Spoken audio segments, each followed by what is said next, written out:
सर्वांगीण विकास करना है और शिक्षा, स्वास्थ्य, रोजगार सबको सही सुदृढ़ बनाना है।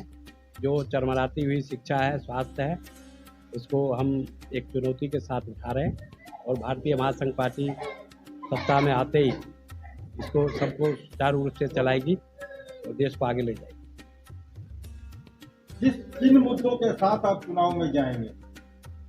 सर्वांगीण विकास के मुद्दों से लेके जो आज देश के अंदर भ्रष्टाचार है, जो जाति कुरीति में लेकर के हिंदू मुस्लिम सिख ईसाई की बात करते हैं, उसको हमें अलग हटा करके और सर्वांगीण देश के विकास के ऊपर हम मुद्दे के ऊपर हम चुनाव में। स्थापना दिवस पर आप लोकसभा चुनाव की बात कर रहे हैं, चुनाव लड़ने की बात कर रहे हैं, पार्टी है तो चुनाव लड़ेगी। बिल्कुल। सवाल ये बनता है कि जनता आपको वोट क्यों दे, क्योंकि और जो अन्य पार्टियां हैं बहुत सारे वादे और बड़ा बड़ा मैनिफेस्टो पेश कर रही है, तो आपको जनता वोट क्यों? देखिए, जनता वोट इसलिए देगी क्योंकि जो चुनाव है, चुनाव तो आना ही है, उनको हर बार वोट देना ही है, लेकिन उनको ये चीज़ देखना है कि कौन सही काम कर रहा है, कौन गलत काम कर रहा है, कौन देश को गलत दिशा की ओर ले जा रहा है, कोई सही दिशा की ओर ले जा रहा है। जो सही दिशा की ओर ले जाएगा उनके साथ पब्लिक होगी, जनता होगी और जनता सभी को चुनेगी। जो सही होगा उनको चुनेगी, जो गलत होगा उनको नकारेगी। आपने दिल्ली में प्रोग्राम किया है, दिल्ली प्रदेश अध्यक्ष कौन है? हमारे दिल्ली प्रदेश में ओम दत्त शर्मा है और दिल्ली की सर्वांगीण विकास में और जनता की भलाई के लिए जो भी काम है उनमें अग्रसर है वो, और एक एक करके वो काम कर रहे हैं। वन नेशन वन इलेक्शन की बात कर रही है, इसके ऊपर आपका? ऐसा है, बीजेपी तो हर चीज़ वन ही बोलती है, लेकिन सारा काम जो है अलग अलग ही होती है। वन नेशन वन टैक्स की बात की, 2400 टैक्स लगा रखा है। पहले वो एक टैक्स करें ना, पहले अगर एक टैक्स करेंगे तो वन नेशन भी हो जाएगा। नेशन तो एक ही है, एक कहाँ है? अगर जिस तरह का ये बांट रहे वो खंड खंड हो जाएगी, तो उसको ही अखंड बनाना है, हमें एक साथ मिल के काम करना है। एक सवाल और मेरा ये था कि जैसे इंडिया दो गठबंधन मिलकर चल रहे हैं और लोग इनको पहचान दे रहे हैं, आप किस में जाना चाहेंगे या सिर्फ इनसे जुड़ा रहेंगे? हम किसी में जाना नहीं चाहेंगे। चोर के साथ हम जाएंगे तो हम भी चोर हो जाएंगे। हमें अलग पार्टी बनाइए, हम अलग साथ चलेंगे और हमारे साथ जो है हमने 150 पार्टी जो अच्छी पार्टियां हैं उनको साथ मिल करके हम पूरे 543 सीट पे चुनाव लड़ेंगे और वहाँ कैंडिडेट खड़े करेंगे और हम अपनी सरकार बनाएंगे। 545 में आप महिलाओं को कितना आगे रखेंगे? आधे देंगे, क्योंकि आधा जो है पॉपुलेशन जेंट्स की है और आधा लेडीज़ की है, तो हम उसको पहला आरक्षण हम आधे उसको देंगे, तभी करेंगे। सर 5 साल हो गए आपकी पार्टी को, 5 साल में क्या क्या आप लोगों ने चुनौती दी जनता के बीच आपको? देखिए, जनता के बीच तो बहुत सी चुनौतियां हैं। जनता पे शिक्षा का अभाव है, उन पे पैसे का अभाव है, भुखमरी की समस्या है। बीजेपी 5-5 किलो राशन दे रही है, 5 किलो अनाज और 5 किलो चना। आपकी पार्टी इस पर क्या कार्य करेगी?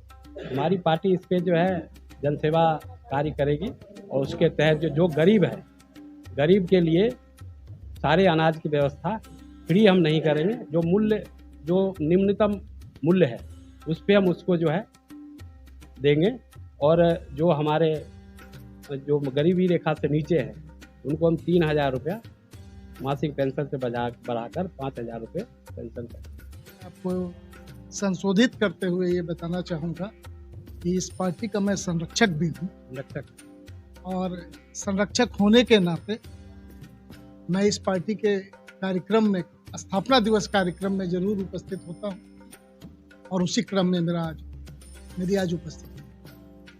आपका एक सवाल है कि 5 साल का बच्चा, हम यूं ही मान लें इसको, तो निश्चित तौर पे बच्चा मन का सच्चा, और सिर्फ आपकी ही बात को लेकर के हम लोगों के बीच में जाएंगे कि सबको देखा बार बार, एक बार देखो हम, फिर हम बताएंगे इस देश को एक नई दिशा की सोच, एक नया साथ लेकर चलेंगे, एक नया इतिहास। जी हाँ, तो आपकी पार्टी अन्य राज्यों में भी जाति गणना की मांग करती है? देखिए, मैं आपको थोड़ा सा संशोधित करूं फिर कि मैं जनता दल यूनाइटेड का प्रदेश उपाध्यक्ष भी हूँ बिहार प्रदेश। तो जनता दल यूनाइटेड के नाते और हमने जो बिहार की राजनीति की है, लेकिन जो जनगणना हुई, जातीय जनगणना हुई है, यह जनहित में उचित नहीं।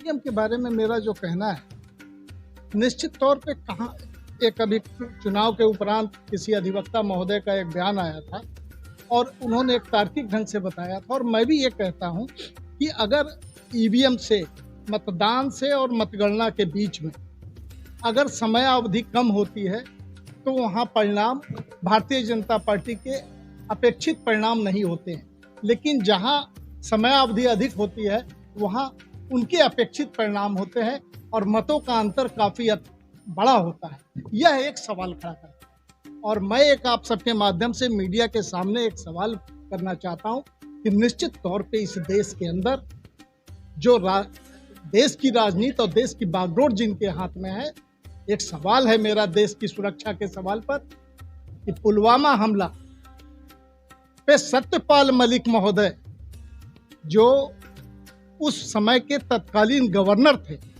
उन्होंने सवाल उठाया था कि पुलवामा हमला देश में 2019 में चुनाव को प्रभावित करने के लिए एक साजिश के तहत किया गया था।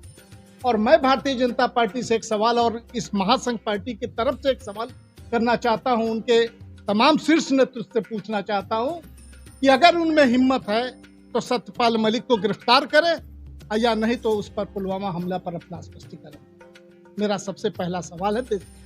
देखिए, पार्टी निश्चित तौर पे नई है, एक सिद्धांत के तहत, एक आर्थिक सुदृढ़ीकरण के तहत हम काम करेंगे और हमारा एक फार्मूला बनेगा जिस फार्मूले के तहत शिक्षा और रोजगार को हम जोड़ने का काम करेंगे।